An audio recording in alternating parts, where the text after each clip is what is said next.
Internship पूर्ण करण्याकरता आमच्या घरी राहायला आला होता। त्या दरम्यान आम्हा नवरा बायकोंमध्ये दुरावा निर्माण झाला होता। रोज रात्री माझा नवरा मला वेळ द्यायचा सोडून घोरत झोपलेला असायचा। एके दिवशी रात्री भाच्याने मला हॉलमध्ये बसलेलं पाहिलं, तेव्हा तो मला त्याच्या खोलीत घेऊन गेला। तो म्हणाला, मामी, रोजच तू मला असं चेहरा उतरून खोली बाहेर बसलेली दिसतेस। आज नंतर तुला कधीच मी मामाची गरज भासू देणार नाही, असं म्हणून भाच्यानेच माझी लग्न झाल्यानंतर माझा नवरा त्याच्या कामात व्यस्त झाला होता। त्याचं माझ्याकडे दुर्लक्ष झालं होतं। घरात माझ्या सासूबाई होत्या। सकाळपासून ते रात्रीपर्यंत मला माझ्या 70 वर्षांच्या सासूबाईंची सेवा करावी लागायची। त्यांची सेवा करणे मला जड नव्हते, पण माझी चिडचिड होत होती ती आम्हा नवरा बायकोमधील वाढलेल्या दुराव्यामुळे। शनिवारच्या रात्री मी फार खुश होते, कारण उद्या रविवारच्या दिवशी माझा नवरा माझ्यासोबत असेल। रात्री झोपण्यापूर्वी मी सुनीलला म्हणाले, उद्या तू कुठेही बाहेर जाता कामा नये, कारण तुझा उद्याचा दिवस संपूर्ण माझा असेल। आपल्यामध्ये कोणी येता कामा नये। तेव्हा सुनील म्हणाला, दामिनी, माझ्याने तुला एक गोष्ट सांगायची राहिली। माझ्या चुलत बहिणीचा मुलगा प्रीतम उद्यापासून काही महिन्यांसाठी आपल्या घरी येतोय। त्याची इंटर्नशिप आहे, त्यामुळे तो आपल्याच घरी राहणार आहे। म्हणजे नवऱ्यासोबत वेळ घालवण्याचा दिवसही माझ्या हातून गेला। जो कोणी आमच्या घरी येणार होता त्याचा मला फार राग आला होता, पण ज्याचा मला राग आला होता तोच माझ्या आयुष्यात रंग भरणार होता याची मला जराही कल्पना नव्हती। रात्री चिडचिड करतच मी झोपी गेले। दुसऱ्या दिवशी दुपारच्या जेवणाच्या वेळी प्रीतम घरी आला। येत असताना सासूबाईंना नमस्कार घातला। त्यानंतर तो आमच्याकडे आला। सुनील म्हणाला, भाच्याने कधी पाय पडायचे नसतात। सुनीलने त्याला मिठी मारली।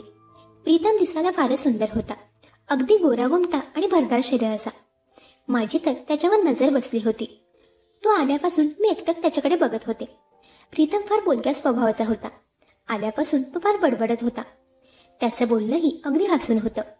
बघता बघता त्याला आमच्या घरी येऊन काही दिवस उलटले। एकदा रोजप्रमाणे प्रीतम त्याच्या इंटर्नशिपसाठी कंपनीमध्ये गेला होता। त्याच दिवशी अगदी जोराचा तुफान पाऊस सुरू होता। तेव्हा मला प्रीतमची फार काळजी वाटू लागली। गेल्या काही दिवसांपासून तो आमच्यासोबत घरातील सदस्याप्रमाणे राहत होता। अनेकदा तो मला किचनमध्ये कामे करू लागायचा।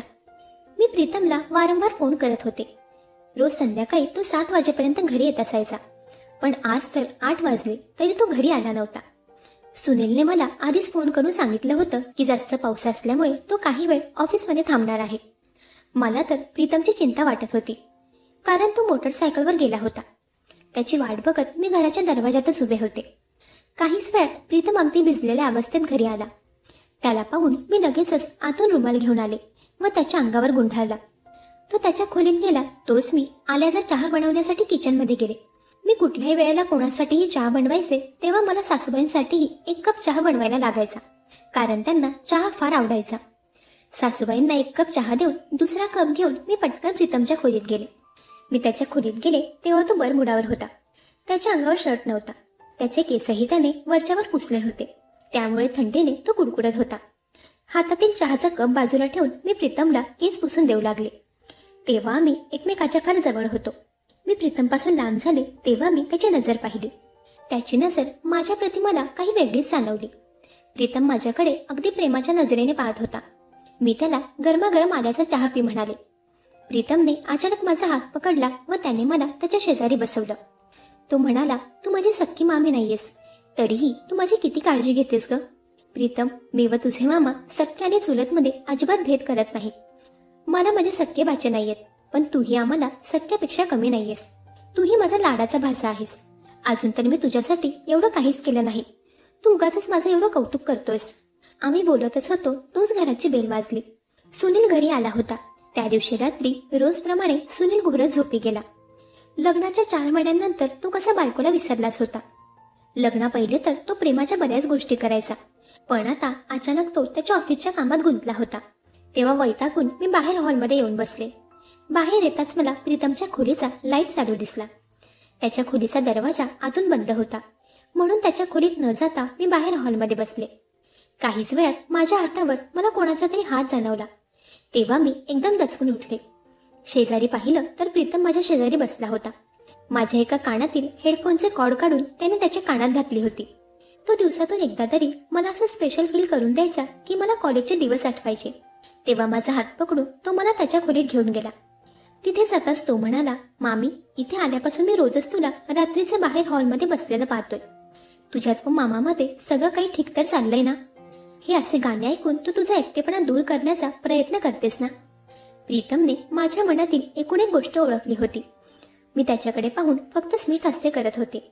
तेव्हा त्याने माझा हात त्याच्या हातात घेतला व तो बोलू लागला. तो म्हणाला, काही वेळासाठी तू मला तुझा नातेवाईक न समजता तुझा मित्र समज.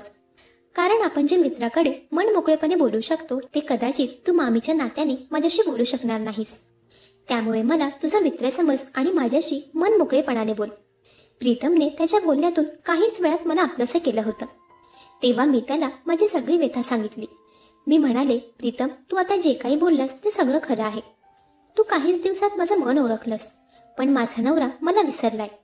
आमच्यात फार दुरावा निर्माण झालाय. बायको फक्त घरातील कामं आवरायला नसते, तिलाही नवऱ्याकडून काही प्रेमाच्या अपेक्षा असतात. हे सुनील विसरलाय. त्यावर प्रीतम म्हणाला, मामी, तू जास्त विचार करू नकोस. मामाला तुझ्या प्रेमाची आठवण येईल तेव्हा येईल. आता जोपर्यंत मी तुझ्यासोबत आहे तोपर्यंत मी तुला एकटेपणा जाणवू देणार नाही. आजपासून आपण दोघे मित्रमैत्रिणी. मी प्रीतमची मैत्री मनापासून स्वीकारली होती.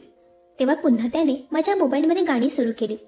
एकाच हेडफोनने आम्ही दोघे गाणे ऐकू लागलो. माझ्या प्रियकराप्रमाणे माझ्या शेजारी बसून माझा हात हातात घेऊन तो प्रेमाची गाणी ऐकत होता. गाणे ऐकता ऐकताच त्या रात्री मी प्रीतमच्या खांद्यावर मान ठेवून झोपी गेले. आम्हा दोघांचाही डोळा लागला होता. अचानक त्याच्या खोलीचा दरवाजा वाजला. त्या आवाजाने माझा डोळा उघडला. तेव्हा मी पाहिलं, मी प्रीतमच्या अंगावर हात टाकून झोपले होते. तेव्हा मी लगेचच त्याच्यापासून लांब झाले. त्याने दरवाजा उघडून पाहिलं तर बाहेर सासूबाई होत्या. मी तर लगेचच त्याच्या खोलीतील बाथरूममध्ये लपले, म्हणून सासूबाई मला बघू शकल्या नाही. त्याच्या खोलीचा लाईट सुरू पाहून त्यांनी त्याला आवाज दिला होता. सासूबाई तिथून जाताच मीही लपून माझ्या खोलीत गेले. नकळत त्या रात्री प्रीतमला माझा जरा जास्त स्पर्श झाला होता. त्या गोष्टीचा त्याच्या मनावर असा काही परिणाम होईल याची मला जराही कल्पना नव्हती. दुसऱ्या दिवशी सकाळी सुनील ऑफिसला निघाला, पण प्रीतम घरीच होता. मी त्याला त्याचा टिफिन देऊन दिला. तेव्हा तो म्हणाला, माझी सुट्टी आहे. मी त्याला त्याच्या सुट्टीचं कारण विचारलं. तेव्हा तो माझ्या कानात म्हणाला, ही सुट्टी मी फक्त आणि फक्त तुझ्यासाठी घेतली आहे. मला माझ्या मैत्रिणीसोबत क्वालिटी टाइम स्पेंड करायचा आहे. प्रीतमला माझ्यासोबत असा कुठला वेळ घालवायचा होता ते तर मला माहीत नव्हतं. त्या दिवशी दिवसभर त्याने मला घरातल्या कामात मदत केली व संध्याकाळी तो मला माझ्या आवडीच्या ठिकाणी घेऊन गेला. सुनीलने रात्री मला सांगितलं की पुढच्या आठवड्यावर त्याने सुट्टी घेतली आहे. तो म्हणाला, माझ्या 2 जिगरी मित्रांचं लग्न आहे आणि तेही एकाच शहरात. एका मित्राच्या लग्नात 3 दिवस जातील तर दुसऱ्याच्या लग्नात 3 दिवस. आम्ही सगळे मित्र मिळून त्या लग्नाला जात आहोत. आम्ही सगळे पुरुष मंडळी जात आहोत. कोणाचीही बायको सोबत येत नाहीये, त्यामुळे मी तुला घेऊन जाऊ शकत नाही. सुनीलच्या बोलण्याचा मला राग तर आला होता. मित्राच्या लग्नाला जाण्याच्या बहाण्याने का असेना मी त्याच्यासोबत काही दिवस सुट्टी एन्जॉय करू शकले असते. पण सुनीलला तर माझा कसला विचारच नव्हता. लग्न झालेलं असूनही त्याला बॅचलर लाईफ जगायची होती. दुसऱ्या दिवशी ठरल्याप्रमाणे त्याचे मित्र त्याला घरी घ्यायला आले. पुढचे 8 दिवस आता सुनील घरी नव्हता. बाहेरगावी जाण्यापूर्वी तो प्रीतमला सांगून गेला की तुझ्या मामीची आणि आजीची व्यवस्थित काळजी घे. प्रीतमने त्यावर होकार भरला होता. पण त्याची तेव्हा माझ्याकडे बघण्याची जी नजर होती त्यावरून मला असं वाटलं होतं की सुनील चोराच्या हातात किल्ली देऊन गेलाय. सुनील घरी नसताना प्रीतमच्या माझ्याप्रती असलेल्या भावना हळूहळू बाहेर येणार होत्या याची मला कल्पना नव्हती. सुनील निघाल्यानंतर मी थोडा वेळ आराम करण्यासाठी माझ्या खोलीत गेले. मी अंगावर पांघरून ओढलं तोच प्रीतम माझ्या खोलीत आला. आत येताच त्याने दरवाजा बंद केला. तो येऊन माझ्या शेजारी असा झोपला होता जसं की तो माझा नवरा आहे. प्रीतम म्हणाला, दामिनी, अगं झोपतेस काय? आपल्याला चांगली संधी मिळाली आहे. माझ्याकडे तुझ्यासाठी एक सरप्राईज आहे. मी अगदी योग्य वेळेतच माझ्या कामातून सुट्टी घेतली. आता लवकरात लवकर आवर, आपल्याला बाहेर जायचंय. मी त्याला आपण कुठे निघालो हे विचारत होते, पण तो काही सांगायला तयार नव्हता. त्याने मला एवढं सांगितलं होतं की आजीला सांग तू तुझ्या मैत्रिणीच्या लग्नासाठी जात आहे आणि संध्याकाळपर्यंत आपण घरी येऊयात. पाऊस असल्यामुळे तू मला सोबत घेऊन जात आहेस. सासूबाईंनी मला माझ्या मैत्रिणीच्या लग्नात जाण्यास होकार दिला. मी माझ्या कुठल्या मैत्रिणीच्या लग्नात जात होते हे मलाही माहीत नव्हतं. तेव्हा प्रीतम मला त्याच्या मोटरसायकलवर घेऊन निघाला होता. अर्ध्या रस्त्यात येताच मला लोणावळ्याची पाटी दिसली. मी प्रीतमला म्हणाले, तू मला लोणावळ्याला घेऊन जातोयस की काय? हे ऐकताच त्याने गाडी रस्त्याच्या कड्याला घेत अगदी जोरात ब्रेक मारला. तेव्हा मी पूर्णपणे त्याच्या अंगावर गेले. मी आता पडते या भीतीने मागून मी त्याला घट्ट पकडलं. गाडी थांबताच प्रीतम म्हणाला, दामिनी, तू तर फारच हुशार आहेस. हो, तू अगदी योग्य पाठी वाचलीस. मी तुला माझ्यासोबत 1 दिवसासाठी ट्रिपला लोणावळ्याला घेऊन जातोय. सारखं त्या किचनमध्ये घुसून तुझं डोकंही खिचडीसारखं झालंय. मला माझ्या मैत्रिणीला त्या खिचडीतून थोडं बाहेर काढायचं आहे. काहीच तासात आम्ही लोणावळ्याला पोहोचलो. तिथे मी फार एन्जॉय केला. तेथील प्रत्येक स्पॉटवर नकळत बऱ्याच वेळा मी प्रीतमच्या हातात हात घालून फिरत होते. बरीच लोक तर आम्हाला कपलही समजले असतील. प्रीतमने कधी माझ्या कमरेत हात घालून तर कधी माझ्या खांद्यावर हात ठेवून फोटोही काढले. संध्याकाळी 8 वाजेआधी आम्ही घरी आलो. घरातून थोडं बाहेर पडल्यावर मला जाणवलं की घराच्या बाहेरही एक दुनिया आहे. त्या दिवशी रात्री आमच्या कॉलेज ग्रुपमध्ये माझ्या मैत्रिणीची लग्नाची पत्रिका आली. तिने फार अर्जंट लग्नाची पत्रिका टाकली होती. दुसऱ्या दिवशी तिचं लग्न होतं. आता सासूबाईंना मी काय सांगावं याच विचारात मी होते. त्या रात्रीही प्रीतम माझ्या खोलीत आला होता. त्याने मला हिंमत दिली की जे आहे ते खरं कारण सांग. मी सासूबाईंना जे आहे ते सांगितलं. त्यांनी माझ्या बोलण्यावर कसलाही संशय घेतला नव्हता. दुसऱ्या दिवशी मी जेव्हा मैत्रिणीच्या लग्नासाठी तयार होत होते तेव्हा प्रीतम सारखा माझ्या मागे गोंडा घोळत होता. तो कधी मला माझ्या साडीवर मॅचिंग कानातले काढून देत होता तर कधी माझ्या ब्लाऊजची रिबीन बांधून देत होता. तो माझ्या केसांची सेटिंग करून देऊ लागला तेव्हा वारंवार त्याचा हात माझ्या पाठीवर पडत होता. प्रियकर प्रेयसीप्रमाणे आम्ही एकमेकांच्या जवळ होतो. प्रीतम हे त्याचप्रमाणे माझ्या छोट्या छोट्या गोष्टींची काळजी घेत होता. त्याचं प्रेम हळूहळू माझ्या मनावर हवी होत होतं. त्या दिवशी मी छान तयार झाले होते म्हणून मी माझा मेकअप खराब करत रिक्षाने लग्नाला जाऊ शकणार नव्हते. सुनीलला मी माझ्या मैत्रिणीच्या लग्नाबद्दल सांगितलं होतं. माझ्या मैत्रिणीचं लग्न त्याच शहरात होतं. सुनील म्हणाला, प्रीतमला तू मोठ्या गाडीने तुला सोडवायला सोबत घेऊन जा. प्रीतम तर अगदी एका पायावर माझ्यासोबत कुठेही यायला तयार होता. त्या दिवशीही तो तयार होऊन माझ्यासोबत जायला निघाला. प्रीतम त्या दिवशी जरा जास्तच हँडसम दिसत होता. माझी नजर वारंवार त्याच्यावर फिरत होती. लग्नामध्ये मी त्याला ड्रायव्हर म्हणून घेऊन आले नव्हते म्हणून मी त्याला माझ्यासोबत आत लग्न हॉलमध्ये घेऊन गेले. माझ्या बऱ्याच मैत्रिणींनी सुनीलला पाहिलं नव्हतं म्हणून त्या प्रीतमलाच माझा नवरा समजल्या. त्या म्हणाल्या, तुला हा हिरा नेमका सापडला तरी कुठे? काश आमचा नवरा असा एवढा हँडसम असता. तुझी तर चांगली मज्जा आहे दामिनी. असं म्हणून सगळ्या मैत्रिणी आपापसात गप्पा करत होत्या. सगळ्यांचा संशय दूर करण्यासाठी मी म्हणाले, हा माझा नवरा नाही, हा तर माझा भाचा आहे. काही दिवसांसाठी तो आमच्या घरी आलाय. तेव्हा सगळ्या मैत्रिणी म्हणाल्या, तुझं नशीब खरंच फार खराब आहे. आम्हाला वाटलं प्रीतम तुझा नवरा असावा. माझ्या काही मैत्रिणी प्रीतमच्या आजूबाजूला घेरा करून त्याच्यासोबत गप्पा गोष्टी करत होत्या. तो तर अगदी बडबडा होता. तेव्हा माझी सगळ्यात जवळची मैत्रीण माझ्या जवळ आली. ती मला तिची व्यथा सांगू लागली. ती म्हणाली, आजकाल माझ्या नवऱ्याचं माझ्यावर लक्षच नाहीये. जर त्याला माझ्या प्रेमाची कदर नाही तर मी तरी त्याच्यासाठी का झुरत राहू? माझी काळजी करणारा प्रियकर मी शोधला आहे. तोही तुझ्या प्रीतमप्रमाणेच तरुण आणि हँडसम आहे. काही महिन्यांपासून मला तुझ्या सोशल मीडियावर काही फोटो दिसले नाहीत. नक्कीच तूही तुझ्या विवाहित आयुष्यात बोर झालेली दिसते. कशाला तू उगाच सुनीलचा विचार करत बसलीये? तुझ्यासमोर कॅडबरी असताना तुला हातून बिस्किट का सोडवलं जात नाहीये? सुनीलला तुझी काळजी नसेल तर तू तुझी हौस भागवण्यासाठी प्रीतमला तुझ्या जवळ करू शकतेस. असंही इथे आल्यापासून मी बघत आहे. प्रीतम तुझ्याप्रती जरा जास्तच प्रामाणिक आहे. आताही तो 4 बायकांच्या घोळक्यात उभा असूनही त्याची नजर तुझ्यावरच आहे. मग आता तू कोणाचा विचार करत बसलीयस? आयुष्यात आलेले प्रेमाचे क्षण प्रीतम सोबत का असे ना जगून मोकळी हो. काव्याने मला जे काही सांगितलं होतं ते अगदी बरोबर होतं. रात्री मी प्रीतमला स्वतःहून माझ्या खोलीत बोलावलं. तेव्हा मी त्याच्यासमोर मुद्दामच माझ्या लग्नाच्या पहिल्या रात्रीचा शॉर्ट नाईटी घालून बसले होते. मला बघून प्रीतमने त्याच्या डोळ्यावर हात ठेवला. तो तिथून जायला निघाला होता. मी त्याचा हात पकडून त्याला खोलीत घेतलं.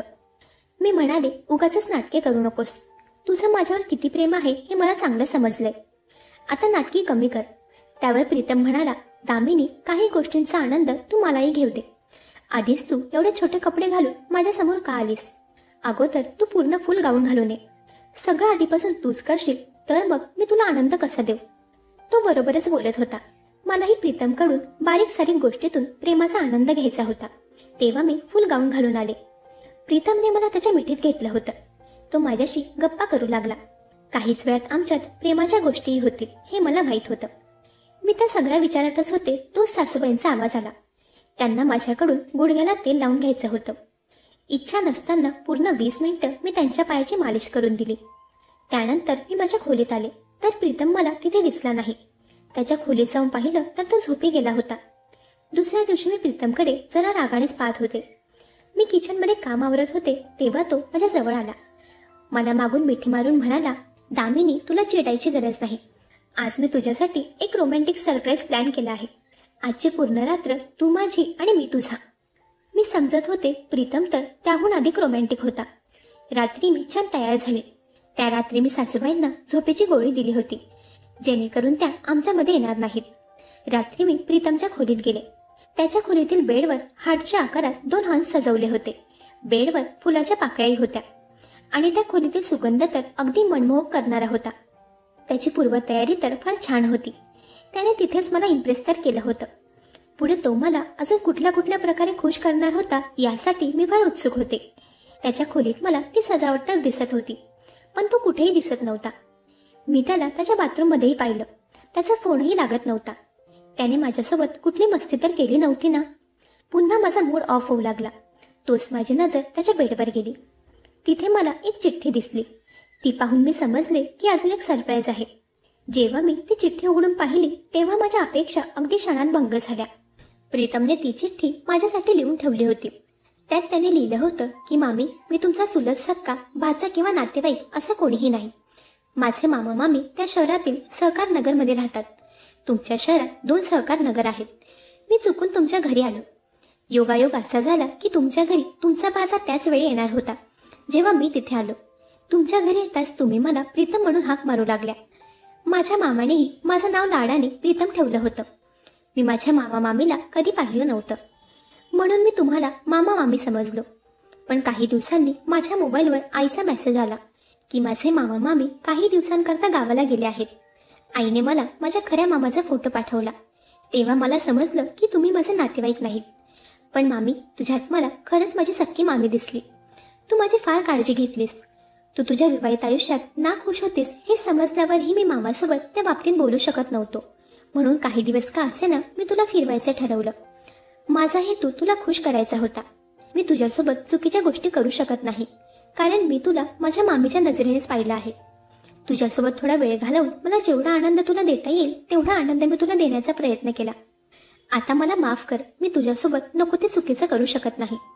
तुझे प्रेम माझ्या शोधायला निघाली होतीस ते प्रेम तू तुझ्या नवऱ्यात शोधायला हवं. ज्या प्रकारे तू माझ्याशी मन मोकळेपणाने बोलत होतीस तसंच तू एकदा मामाशी बोल. नक्कीच तो तुझ्या प्रेमाला समजेल. पुन्हा एकदा माफी मागतो. प्रीतमची चिठ्ठी वाचून मला समजलं की तो आमचा भाचा नव्हता. मी विचारात होते तेव्हाच मला सुनीलचा फोन आला. सुनील अगदी हडबडीने म्हणाला की दामिनी, आईला आजची रात्र तू आपल्या खोलीत तुझ्याजवळ झोपव. तुम्ही दोघेही खोलीचा दरवाजा उघडू नका. आता काही वेळापूर्वी माझ्या मोबाईलवर दीदीचा मेसेज आलाय. US वरून काही दिवसांकरता तिचा मुलगा आपल्या घरी येणार होता पण काही कारणास्तव तो येऊ शकला नाही. काही नेटवर्क इश्यू असल्यामुळे त्यानंतर दीदी मला फोन लावू शकली नव्हती. आता दीदीचा मेसेज आला तेव्हा मला समजलं की आपला खरा भाचा त्या शहरात आलाच नाहीये. गेल्या काही दिवसांपासून आपल्या घरात एक बहुरूपी प्रीतम म्हणून राहत आहे. तू अजिबात काळजी करू नकोस. मी इथून निघालोय. मी लगेचच घरी पोहोचतो. त्या बहुरूपीला मी पोलिसात जमा करतो. सुनीलने मला जे काही सांगितलं होतं ते मला त्याच्या आधीच माहीत झालं होतं. प्रीतम चुकून आमच्या घरी आला होता पण त्याने माझ्यावर वाईट नजर टाकली नाही. तो तर मला खूप काही गोष्टी शिकवून गेला व माझ्या आयुष्यात थोड्या वेळासाठी का असेना आनंदाचे क्षण भरून गेला. मला त्याच्यावर काही राग नव्हता. दुसऱ्या दिवशी सुनील घरी आला. त्याआधी प्रीतम तिथून निघून गेला होता. मी सुनीलला ती चिठ्ठी दाखवू शकले नाही. मी त्याला सांगितलं प्रीतमने माझ्यासमोर कबुली दिली आहे. तो चुकून आपल्या घरी आला होता. त्याचाही आपल्याप्रमाणे गैरसमज झाला. त्याने एवढ्या दिवसात आपल्या घरात काही चुकीचं केलं नाही. मग आपण कुठल्या अर्थाने त्याला पोलिसात जमा करायचं. सुनीलला माझं म्हणणं पटलं होतं. प्रीतम एक चांगल्या घरातला मुलगा होता. त्याच दिवशी प्रीतम त्याच्या खऱ्या मामा मामीसोबत आमच्या घरी आमची माफी मागायला आला. जो काही गैरसमज झाला त्याबद्दल त्याने सगळं काही सांगितलं. तेव्हा सुनीलने त्याला माफ केलं कारण प्रीतम एक चांगल्या घरातला मुलगा होता. आमची माफी मागून तो तिथून निघाला. तो एक बहुरूपी म्हणून आला आणि माझ्या आयुष्यात काही वेळासाठी का असेना प्रेमाचे क्षण भरून गेला. त्याने मला खऱ्या प्रेमाची व्याख्या शिकवली होती. त्याने मला हेही शिकवलं की प्रत्येकाला मनातली भाषा ओळखता येत नसते. जर एखाद्या व्यक्तीला आपल्या मनातील भावना लक्षात येत नसतील तर त्याला त्या आपण बोलून सांगायला हव्यात जेणेकरून समोरच्या व्यक्तीला समजेल की आपल्याला काय हवे. मी किती एकटे पडले होते ते सगळं काही मी सुनीलला बोलून दाखवलं. त्या दिवसानंतर सुनील 6 महिन्यानंतर एकदा आम्हा दोघा नवरा बायकोची कुठे ना कुठे ट्रिप आयोजित करू लागला. तो मला वेळही देऊ लागला. मंडळी, कशी वाटते ही कथा? ही कथा तुम्हाला आवडली असेल तर व्हिडिओला लाईक आणि चॅनलला सबस्क्राईब करा. त्याचबरोबर बेल आयकॉनवरही क्लिक करा. ऐकत रहा मनाचे बोल.